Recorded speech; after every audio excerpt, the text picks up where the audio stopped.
Ya baik teman-teman, untuk pemesanan obat sendiri pada umumnya apotek itu pemesanannya melalui PBF. Nah, untuk PBF sendiri itu ada beberapa mekanisme pemesanan yang bisa dilakukan. Yang pertama itu bisa melalui inden by phone. Jadi mereka bisa memesan melalui telepon. Jadi dari apotek mungkin memeriksa dari buku defektanya itu stok obatnya itu sudah menipis. Jadi dari pihak apotek itu menelpon PBF untuk mengetahui ketersediaan obat yang diperlukan, dan kemudian nanti dari PBF sendiri akan menuliskan beberapa daftar obat yang memang sedang dipesan dan akan dikirimkan oleh sales. Itu mekanisme yang pertama. Terus bagaimana untuk mekanisme yang kedua? Mekanisme yang kedua itu adalah pemesanan secara langsung ataupun secara spontan. Ketika kapan? Ketika ada medical representatif dari PBF yang datang ke apotek. Nah, dalam video ini kami akan menjelaskan bagaimana mekanisme pemesanan obat ketika seorang medrep ataupun medical representative datang ke apotek.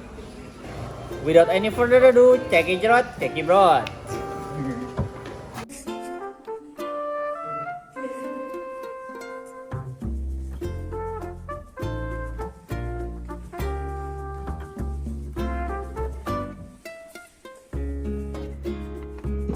Assalamualaikum. Oh iya Mas, selamat siang dengan Apotek Sehat. Apakah ada yang bisa dibantu? Oh iya, sebelumnya perkenalkan saya Andika. Saya dari PT Kinara Putra Perkasa. Nah, di sini saya mau menawarkan obat. Kebetulan dari PPF saya itu ada penawaran cukup menarik nih Kak. Jadi kalau untuk pembelian paracetamol sekitar 20 box itu nanti dapat diskon sekitar 5% dari PPF. Kira-kira Kakak berminat tidak ya? Untuk saat ini stok paracetamol masih banyak, tapi kebetulan kita lagi cari obat dan rencananya akan pesan. Apakah ada beberapa obat yang kami butuhkan? Oh, coba tak lihat dulu ya. Mungkin obatnya apa aja yang baik? Ini daftar obat yang kami perlukan. Coba di cross check apakah ada atau tidak. Oke. Ini saya catat dulu sama catat yang baik.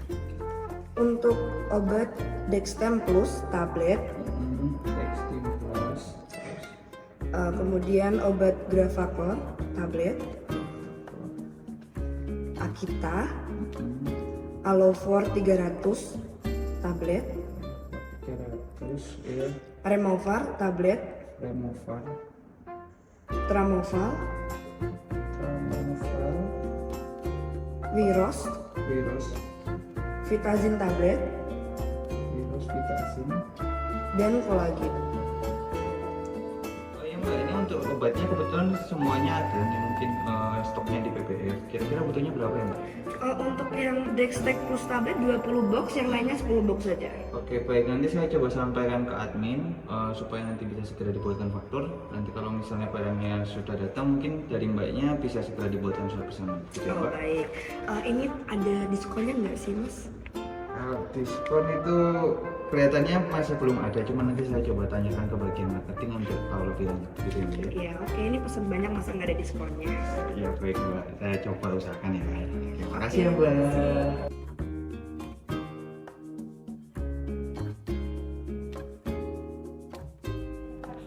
Biasanya dalam pemesanan obat di apotek, apoteker penanggung jawab akan membuat surat pesanan.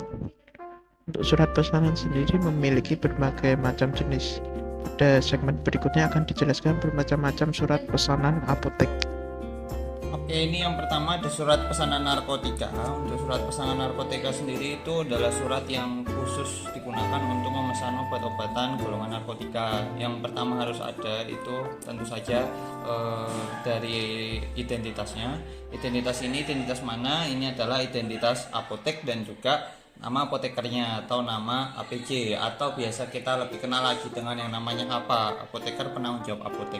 Nah kalau di sini namanya apoteker Dr. Anda Tuni Saptawati, Magistra Sains Medicine. Terus juga ini jabatannya tentu saja apa atau APJ. Terus alamat ini itu sebenarnya bukan alamat rumah ya guys, tapi ini alamat apoteknya begitu. Mengajukan obat narkotika. Nah untuk pengajuannya sendiri itu harus di Kimia Farma, karena Kimia Farma merupakan satu-satunya supplier dan distributor untuk narkotika. Terus ada alamatnya dan juga nama obatnya. untuk nama obat sendiri, gimana cara buatnya nanti biasanya ini tuh untuk per satu jenis item obat gitu. Terus lembaga apotek, alamat dan juga nomor HP. Nah, di sini yang tanda tangan juga ini adalah apoteker penanggung jawab apoteknya. Terus yang kedua, di sini ada surat pesanan psikotropika. Maaf ya ini dicoret karena sebelumnya formatnya juga memang hampir sama begitu. Kurang lebih untuk isinya hampir sama. Yang beda adalah ini khusus untuk pemesanan obat-obat golongan psikotropika. Terus yang ketiga, di sini ada obat-obat tertentu. Nah, obat-obat tertentu ini buat apa teman-teman? Obat-obat golongan obat tertentu ini adalah obat-obat yang isinya biasanya berupa prekursor atau obat-obat yang bisa menyebabkan ketergantungan kepada seseorang begitu. Nah, di sini untuk prekursornya sendiri ada dextrometorphan. Dextrometorphan itu kan walaupun dia bebas terbatas, tapi karena ada dextronya yang merupakan prekursor, jadi masuk ke golongan obat-obat tertentu. Nah, untuk pemesanannya sendiri itu dia tetap harus menggunakan surat pemesanan yang tetap menggunakan surat pemesanan khusus begitu untuk obat-obat tertentu. Untuk PPF-nya gimana ya? Kalau PPF-nya biasanya untuk obat selain ini ya bebas gitu. Yang penting pemesanannya tetap di PPF. Selanjutnya di sini ada pemesanan ya di sini juga jatuhnya prekursor juga. Nah, di sini prekursor yang dipakai itu efedrin HCl jenisnya injeksi. Nah, untuk pemesanannya sendiri sebenarnya nggak harus di Kimia Farma, mungkin bisa di Pentavalen ataupun bisa di Pati Padang dan beberapa PBF lain yang mungkin menyediakan obat-obat seperti ini. Terus yang terakhir, the last but not least, ada obat untuk surat pesanan obat yang biasa. Nah, kalau yang biasa ini itu surat pesanan yang mungkin kita bisa pakai untuk pemesanan obat keras selain narkotika dan psikotropika tentunya. Terus habis itu juga ada pemesanan obat bebas dan juga bebas terbatas. Nah, ini untuk kelengkapannya sama. Pada umumnya ada identitas dari apotek dan juga ada nomor pesanannya. Dan jangan lupa untuk semua surat pesanan itu harus disertakan adanya cap baik itu nanti dan juga tanda tangan dari apotek. Untuk surat pesanan narkotika di sini pada umumnya ya saya hampir lupa untuk pesanan surat narkotika itu biasanya ada beberapa rangkap buat 3-4 rangkap kalau berdasarkan regulasi yang sekarang. Jadi yang satu rangkap itu nanti diserahkan ke BPOM, terus satu rangkapnya lagi ke Dinas Kesehatan Kota, dan satu rangkapnya lagi nanti akan dijadikan untuk pesanan ke PPF yaitu Kimia Farma. Gitu. Nanti juga kalau misalnya untuk faktornya sendiri biasanya untuk surat pesanan narkotika faktor yang diperoleh juga ada 4 untuk arsip apotek, DKK, BPOM dan juga dari PPF itu sendiri. Terima kasih.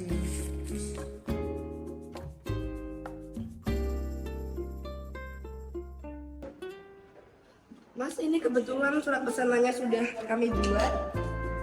Saya cek dulu ya, tunggu sebentar.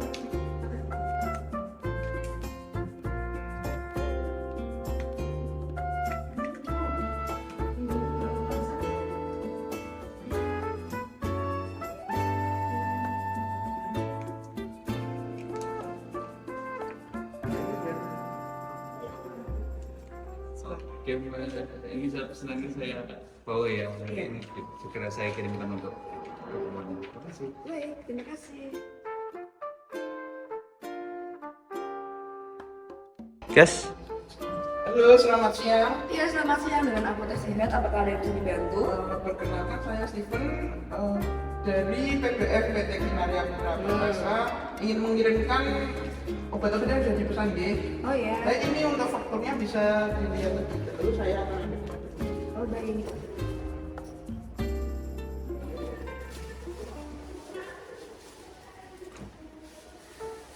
Baik, kita perlu membacakan untuk supaya proses aja. Oh iya iya. Oh, obat Dextem Plus.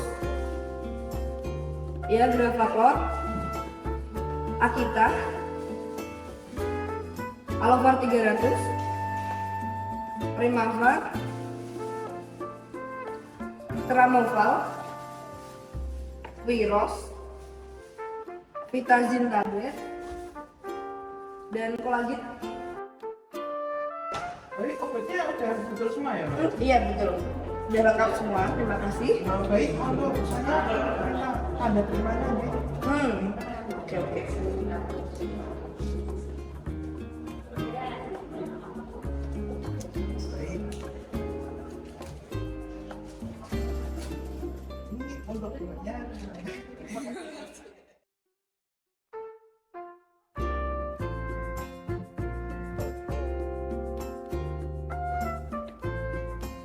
Mas, ini ada obat baru, tolong nanti buat penyimpanannya dan hitung harga jualnya sekalian ya. Coba. Untuk penyimpanan obat-obat di apotek saat ini, kita ada yang pertama dengan rak, yang kedua kita ada display seperti di apotek depan. Untuk yang di rak sini kita kategorikan berdasarkan tentang efek terapinya seperti vitamin, antifumi, antigosip, sulfit, dan lain-lain. Kemudian kita akan mencoba untuk menyimpan barang-barang yang telah datang ini. Kita ambil contoh obat ini, donepezil HCl. Donepezil HCl itu merupakan obat yang kategorinya neuro, sehingga kita kategorikan direct neuro sebelah sini. Kemudian untuk obat-obat yang lain ini kita juga kategorikan sama berdasarkan tentang efek terapinya. Kemudian kita juga akan menulis yang namanya kartu stok. Kita ambil contoh kartu stok dari Cellsep ini. Untuk obat yang pertama kali masuk yaitu Cellsep pada tanggal 20 September 2023. Obat masuk sebanyak 1 dus atau 100 tablet. Kita tulis 100 sehingga yang keluar belum ada. Karena sisanya ini 0 sehingga ketika obat masuk sisanya juga 100.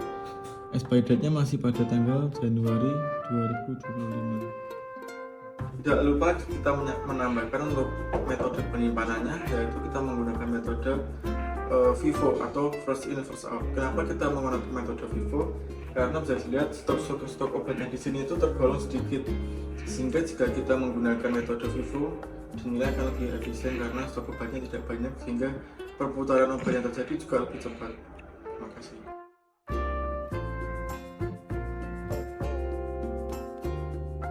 Oke guys ya, sekarang kita akan melihat bagaimana cara membuat perhitungan harga obat menggunakan Excel. Jadi di sini kenapa harus menggunakan Excel? Yang pertama, dari cara perhitungannya lebih simpel. Yang penting kita paham rumusnya. Terus yang kedua, harga yang bisa disusun oleh teman-teman itu otomatis. Jadi nanti kalau misalnya ada perubahan dari harga apotek, kita nggak perlu lagi repot-repot untuk kemudian kita buat perhitungan lagi secara manual begitu menggunakan kalkulator, tapi hanya tinggal mengganti harganya gitu ya. Oke, yang pertama ini saya contohkan dari ini ada Amoxan, Lodia, Tempra Forte, Bisolvon, Gitas Plus, dan Entrostop. Nah, untuk penentuan harga obat sendiri itu dimulai dari kita lihat dulu harga obat di fakturnya, apakah dia sudah masuk biaya pajak atau sudah include dengan biaya pajaknya gitu. Maksud saya pajak di sini adalah pajak pertambahan nilai atau biasanya kita kenal dengan singkatan PPN gitu. Nah, untuk yang pertama itu kan kalau dari PPN kan biasanya sekitar 11% ya kalau sekarang. Nah, jadi harga obatnya kita buat kayak tabel begini dulu, ada nama obat, harga obat plus PPN, harga jual, diskon kalau misalnya diskon, terus harga dikurangi diskon, harga jual per strip, harga jual per tablet. Nah, kalau diskon sama harga dikurang diskon ini opsional dari apotek teman-teman sendiri maunya. Untuk diskonnya kalau misalnya dari PBF itu kan tidak menutup kemungkinan adanya diskon gitu. Nah, kalau misalnya diskon kan ya itu dari preferensi teman-teman sendiri, apakah nanti dari harga diskon yang diperoleh itu juga mau diberikan ke masyarakat begitu kan, atau kalau misalnya mau diambil sendiri sebagai bagian dari profit apotek ya itu sah-sah saja. Cuman nanti ya tentu saja mungkin kalau misalnya ada apotek lain ataupun apotek kompetitor kita yang kemudian menggunakan harga diskon yang diberikan kepada pelanggan, ya bisa jadi dari pelanggan pun ya ada yang mungkin berpikir kok harga di apotek A mahal atau harga di apotek B lebih murah begitu kan. Nah, itu pasti nanti akan ada perbedaannya begitu. Tapi kalau yang saya contohkan di sini itu kita untuk harga diskonnya itu kita berikan juga ke pelanggan sebesar 30%, perumpamaannya seperti itu ya teman-teman. Oke, jadi yang pertama, langkah pertama adalah kita masukkan dulu nama obatnya. Nah, di sini ada Amoxan 500, tinggal kita masukkan.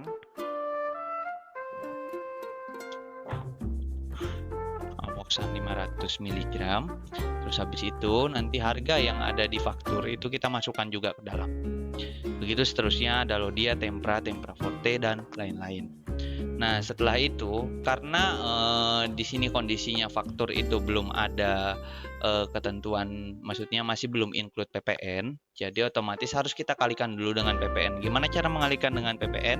Nah, yang pertama, harga obatnya itu kita kalikan dengan PPN-nya sekarang 11%. Nah, kalau 11% tinggal dikalikan. Jadi di sini tinggal kita buat sama dengan kan harga obat dikali 11%, jadi 1,11.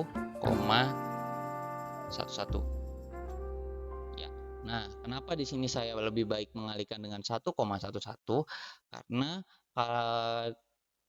ibarat 1 itu adalah 100% dari harga keseluruhan obat, ditambahkan 11% sebagai pajak. Kalau 11% itu kita ubah jadi bilangan desimal, jadinya 0,11 begitu. Nah, maka dari itu tinggal kita tambahkan tuh 1 ditambah 0,11 sama dengan 1,11.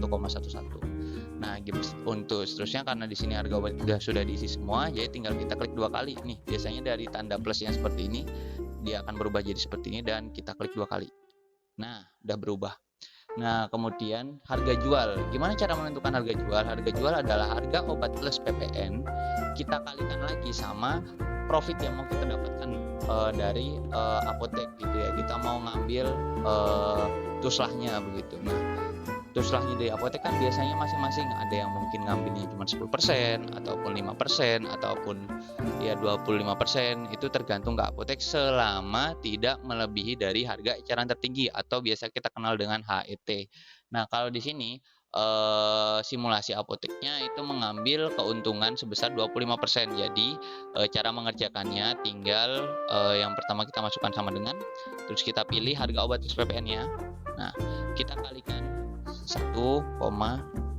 Kenapa 1,25? Karena 100% ditambah 0,25. Tinggal di enter. Terus habis itu kita buat 2 kali. Oke, sudah selesai. Untuk diskon obatnya, karena di sini mau kita berikan kepada dokter, kepada pelanggan, jadi tinggal dikalikan 0,06. Habis itu tinggal kita kurangin untuk harga, dikurangi diskon obat.